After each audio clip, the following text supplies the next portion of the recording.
Hello,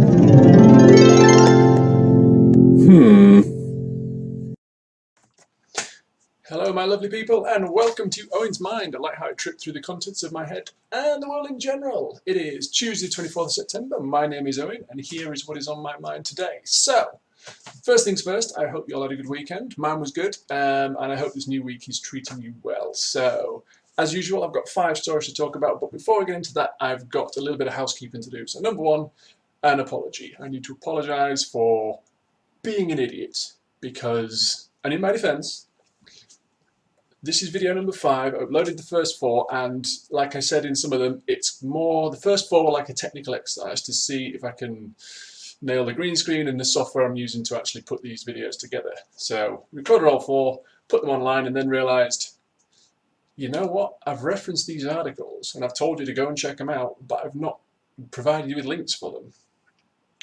So yes, I apologise, it was an oversight on my part, it won't happen again. So all future videos, starting with this one, are going to have links to all the stories I discussed in the description, so you can go down and check them out and read the full article if you want more information, you know, and give your take on it. So, apologies, there you go. Going forward, they're going to be in the description for every video. You can click and read along, or you can just have a look at them afterwards if something piques your interest. Second thing, the upload schedule is now going to be set, so it's going to be twice a week. It's going to be Sundays and Wednesdays. So the Wednesday is going to be an evening one after I finish work, and the Sunday should be in the morning to try and catch those morning stories. The reason I say twice a week is because twice a week is sustainable for me. I'm going to be able to do that. You know, I'd love to say it's going to be 3-4 times a week or every day. I just don't have the time to do it with my other job. So it's going to be Sunday, it's going to be Wednesday. There may be little bits in between. I might do some short 5-minute videos here and there that I just shoot on the fly, but the 20-minute ones, these ones with the 5 news stories, Sunday and Wednesday, okay? So, with that out of the way, let's get into the first story today. The first story today comes from the Huffington Post, okay? Cops fired after blaming missing half-ton of pot on stolen mice. Yes, so this is police officers in Pilar, Argentina, and they blame the disappearance of 1,000 pounds of marijuana from police warehouse on mice. So apparently this warehouse held about 13,000 pounds of marijuana, but a recent inspection revealed there was about 1,000 pounds missing, according to The Guardian. So, city's former police commissioner, his name's odd, but it's Javier Specia. I'm probably butchering that, but you'll see it in the article. So he's ordered to explain the shortfall to the judge, and he and 3 subordinates told the judge that they thought it'd been eaten by mice. There you go. However, experts from Buenos Aires University explained the rodents probably wouldn't confuse marijuana with their food, and if they did, and if they were to ingest it, it would kill them, more than likely. And the amount of mice you would need to consume 1,000 pounds of marijuana, there would be literally corpses everywhere, and there wasn't. So, yeah, the judge didn't buy it. So, yes, 8 officers have been dismissed from their jobs and will testify in front of the judge on the 4th of May. The judge will then decide if the drugs are missing due to expedience or negligence, according to the BBC. So, yes, there you go. You need to come up with a more plausible excuse, don't you, really? There needs to be something. Unless, you never know, maybe they're going to have an incredible defence. They're going to go into court and they're going to prove, no, it was taken by mice. So, I suppose to do that, you'd have to bring a load of mice in, get them to ingest a load of cannabis, prove that it didn't kill them and that they could indeed then flee the scene. Which would be interesting. I've got a character witness, Your Honour, and there's this stone mouse. Where's the cheese? Massive case of the munchies, just hoovering up Ritz crackers. So, yeah, it's not looking good, is it? I mean, how do you explain that? Yeah, oh, mice took it. Okay, so mice ate 1,000 pounds. 1,000 pounds of weed. Yeah, there's a lot of mice. And none of them died, although this expert says it'd probably kill them. Not one of them.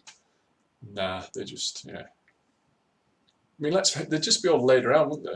Just, yeah, I love you, mate. Mate, Mickey, your mum, yeah, my boy. So, yeah. So we don't know what's happened to it, you know. I suspect it was passed on for an exchange of funds, maybe. I don't know. Just speculation. But yeah, there you go. So, Moving on, story number 2. Wow, this is a warning, a cautionary tale in the Washington Post. So a girl left a can of dry shampoo in her car and it blew a hole through the roof. So yeah, this is a 19-year-old girl. She saved up money from her grocery job and added it to a cash gift from a late grandmother to put a down payment on her first car. And it was a 2018 Honda Civic, less than 5,000 miles on it. She got it in June this year, and she's been using it since. And like most women, she's got quite a busy life, so she kept like a bag of toiletries in the car. And one of these items was a can of dry shampoo. And yeah, she came back to the car. Thankfully, she wasn't in it at the time, and it had exploded, and it blew a hole through the sunroof and destroyed the center console, blew it off its hinges. So it was the Equate brand, which apparently is Walmart's generic line of products, and there was also a Dove brand of dry shampoo, which didn't explode on the rubble, but different ingredients. So the Equate brand uses propane and butane, which is not uncommon in aerosols. It's used as a propellant to get the contents out of the can. And in the Equate's defense, on the can it's suggested product is flammable, may explode if heated. It cautions against leaving the can in direct sunlight. It suggested it to be stored at temperatures below 120 degrees, and it was about 90 degrees outside that day. But you put it in a sealed metal box essentially with glass which magnifies the heat, and it sounds like it was in the center console because that's where most of the damage was. And yeah, it exploded. I mean, obviously the can's under pressure, aerosol cans are, and it's done a lot of damage. Now, the insurance company has said they'll pay for the damage as long as it doesn't exceed $15,000. If it does, the car will be written off, it'll be totaled, and she'll end up owing $1,000 deductible no matter what. So they're still waiting to hear back from the garage in regards to what the estimated cost for the damages is going to be. Aside from the financial stuff, obviously the family is like, small mercies. Nobody's in the car. If people had been in there and this, and these things had gone off, these little metal fragments and projectiles of stuff being thrown, it could have been horrendous. So that didn't happen. But, I guess we all do it. We don't. I mean, how often have you had an aerosol can or something? You check the cans in your cabinet, anything, your medicine cabinet, your kind of toiletries, wherever you keep them. Everything is flammable, may explode. We don't pay attention to it because it's so rare that it's going to be an environment where it's going to get that hot. But I've had cans of deodorant in the car. My job's quite physical, and sometimes if I've got to call in somewhere before I can get home and have a shower and have a proper wash, you spray a bit of deodorant on. I keep it, in the car, and you don't think. So, little cautionary tale, little one in there. If you're going to keep products like that in your car, keep them cool, keep them in the boot, or somewhere shady. In the UK, we don't tend to have to worry about temperatures that hot. It's rare. It does happen, but it's not as common as it is in the US. So, but yeah, just stay safe. Be aware of things like this. Moving on, story number 3. Obesity is not caused by a lack of willpower, psychologists are saying. So, they're saying that obesity is not a choice, and kind of shaming people about it. It just makes them feel worse. It's not helpful. They want to change the language to reduce the stigma of it, saying a person with obesity rather than an obese person. And health professionals need to be taught how to kind of approach it with people in a more supportive way, as opposed to kind of blaming or saying it's self-inflicted kind of thing.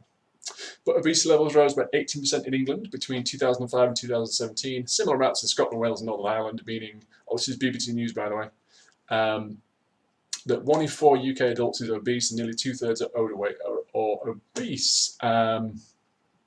They've said in a report this increase cannot be explained by a sudden loss of motivation across the UK. It can't just be, suddenly everyone's got less willpower than they had 2 years ago. It doesn't work like that. It's a lot more complicated. It's a lot of social pressures. Some people have a high genetic risk of developing obesity. Your lives are more dictated by work and school and social environments that promote overeating and inactivity. People in deprived areas often experience higher levels of stress and more life traumas and fewer opportunities and incentives for physical activity and options for accessing affordable, healthy food and things like that. One of the quotes is, "You might have the best willpower in the world, if you don't have access to the right food or the right environment or the best start in life, it's going to be tough." So they've said The government needs to take lessons from what it did about smoking when it deals with obesity and look at it in the sense that,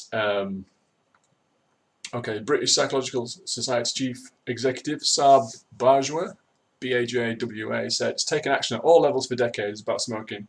From government policy to helping individual smokers, we're now seeing significant reductions in the level of smoking and the health problems it causes. Psychologists have the science and clinical experience to help the health service do the same for obesity. We can help not just by devising ways of helping individuals, but also by advising on public policy which will help create an environment in which people find it easier not to become obese in the first place. However, they are not in favour of being classed as a disease, because what they've said, it will take away some of the behavioural changes which could help. If you look at it as an illness, you'll go, well, it's a physical thing. So some of the positive psychological benefits which could help, you may push them aside and go, oh, it's a physical thing, so it needs a physical treatment rather than a psychological treatment. My own thoughts on this, yeah, absolutely, it does need to be handled better. It is an issue. I think a lot of it has been brought down by technology. We've created this perfect storm where you don't need to be as active, or there's no desire to be as active. When I was a kid, there was 3 TV channels, and I'm reasonably old. So there was times there was nothing for you to do. So you'd go out with your mates. You'd go on a bike ride, you'd go out on a walk, you'd find a nearby place of interest, you'd find a wood, and you'd go and build dens and just do stuff. You were more active. Now there is so many more things to keep you sedentary, to keep you in your house. There's so much more entertainment, there's so much more technology, there's so many more TV channels, movies, YouTube, mobile phones, Facebook. Your social life doesn't need to be conducted out in the real world. You can do it all online if you wish, if that's your thing. Jobs now, there are so many more labour-saving devices, there's so many processes which have now been automated where there's a lack of physicality required in the job now. And, food has become a huge business. Food has always been essential, obviously, but now it has become, and in the last sort of 15, 20 years, we've got every other TV show is a cooking show. There is huge increases in the amount of brands on the high street that sell processed foods and this kind of thing. So it's a combination of more and more availability of food, which is high calorie, very caloric dense.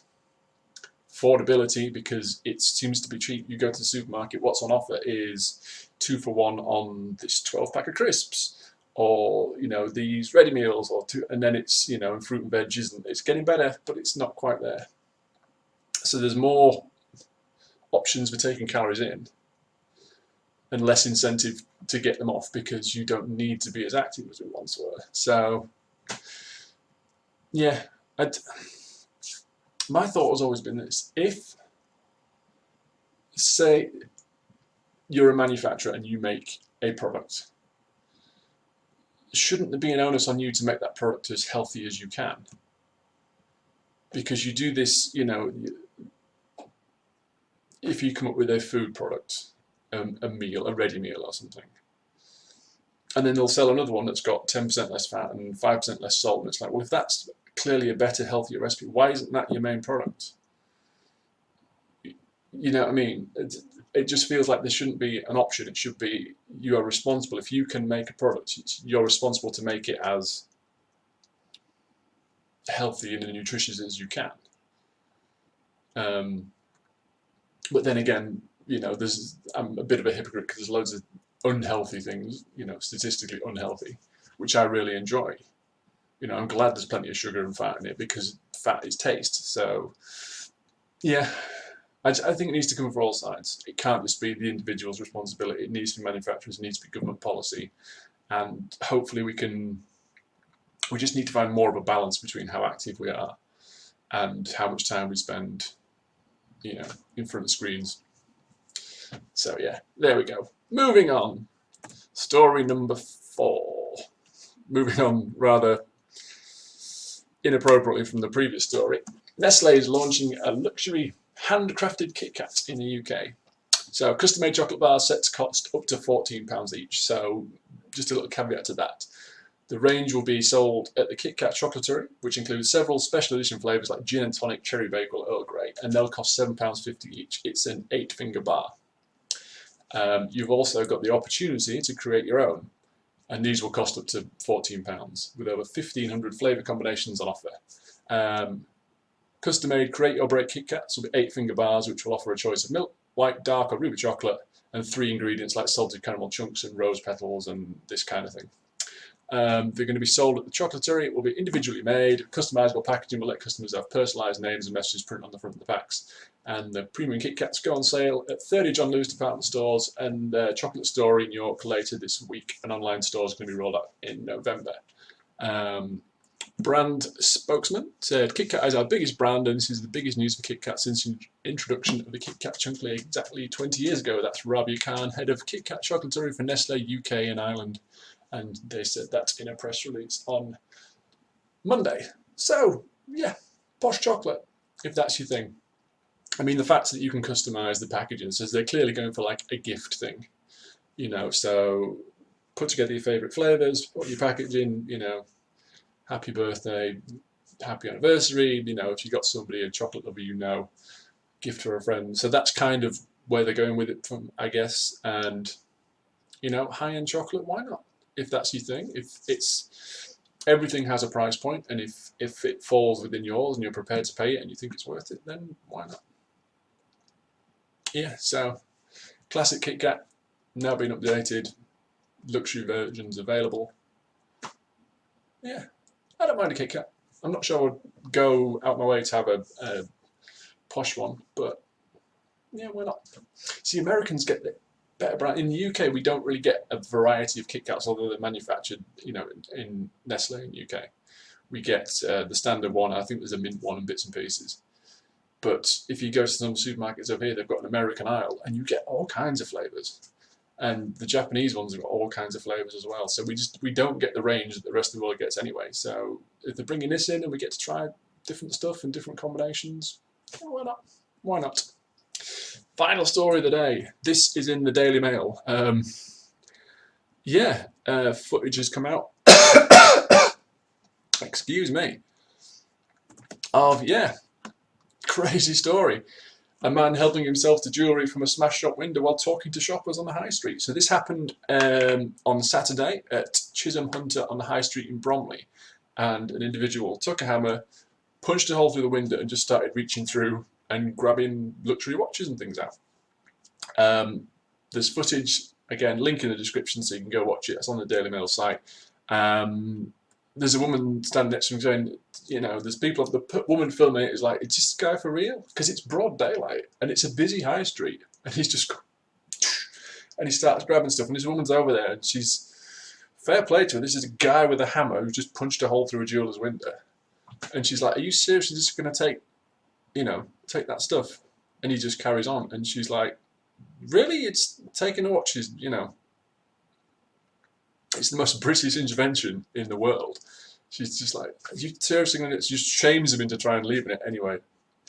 It didn't work. He took, I mean, thankfully, you know, he didn't respond to her. He was brandishing a hammer. I think he was found with a knife as well. And he just grabbed this stuff and fled the scene.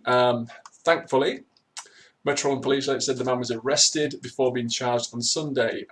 Spokesman said Nathan Thamby, 30, of no fixed address, was charged on Sunday, 23rd September, aggravated burglary, possession of an offensive weapon, possessing of a knife, and assaulting an emergency worker. So I'm guessing that happened. An emergency worker, what do we think? Maybe he cut himself when he, you know, and so he was arrested, they were dressing him, and, you know, I don't know. I don't know the details of that. But yeah, just broad daylight, just, it's, this kind of thing annoys me. I mean, it's, all crime annoys me, because it's like, there's things I want in this world. There's lots of things. There's things I want for me, there's things I want for my family, things I want for my kids. I can't afford it, so they don't get it. I don't just go out and take it. You know, you earn what you own, you should do. So, and the fact that this guy just thought he could do it, it was okay to do this, just brazenly in the middle of the day. Thankfully, like I say, there was no violence involved, although it does say this emergency worker was assaulted, so hopefully this person is fine. But yeah, just it could have been so much worse. So small mercies again. But yeah, if you want something, if you want a nice watch, work hard, buy a nice watch, or just accept that it's beyond your reach. You know, I used to work at a fitness facility, and some of the cars in the car park were unbelievable. It was quite a high-end place. It was a very nice place, and members were brilliant. But you know, they had really high-end Bentleys and Rolls Royces, and I'm like, you know, that's a beautiful car. I would love to have that car. But at no point did I think, I'm going to take that car. No, no, you don't do it. You shouldn't do it. If you can't afford it, you can't afford it, and that's just the way of the world, I'm afraid. So yeah, he's been caught. He's going to be charged. There's footage of him doing it, so it sounds open and shut to me. So yeah, there we go. Anyway, that's story number 5. So that's it, guys. As always, links are in the description, so go check them out. Leave your comments. Let me know what's going on in your heads today, whatever it is. Leave your thoughts. These were mine. They're not necessarily important. They're not necessarily right or wrong. They're just what was on my mind. So until next time, take care. Bye-bye.